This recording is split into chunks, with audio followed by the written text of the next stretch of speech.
Sa akin pa ano sobrang parang naging ano po kasi ulit kami underdog. So, yung first time na feeling namin na nag-champion, parang nagawa po namin ulit and na-feel ko yun eh. So, sobrang surreal feeling po for me. Ako po yung proudest moment ko siguro sa Liquid is yung pagtaas namin ng trophy. Kasi sobrang grabe yung after ilang seasons ko, sobrang 5 seasons akong bago ulit nag-champion.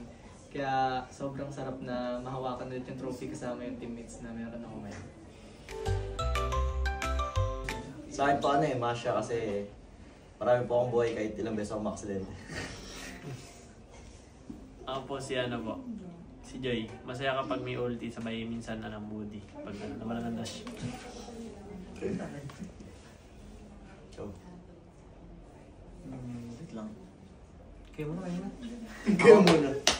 Ako po si Harit kasi po sobrang kulit. Ako rin po sobrang kulit ko rin sa totoong buhay. Sa akin pa siguro si Chip. Sobrang liit ko sa mapa. Madalas ako sa probinsya, tapos babalik ako Manila. Ako po Angela. Support lang po, support sa buhay. Okay yun Ikaw. Si Coach. Ay, akin po siguro Joel. Kasi mukhang gangster pero soft-hearted. Akala ko akay kasi mahilig kumain. Sorry. Talang si Chip din. Sa akin po si Parsa kasi gusto ko lumipad kahit saan. Kahit bulag.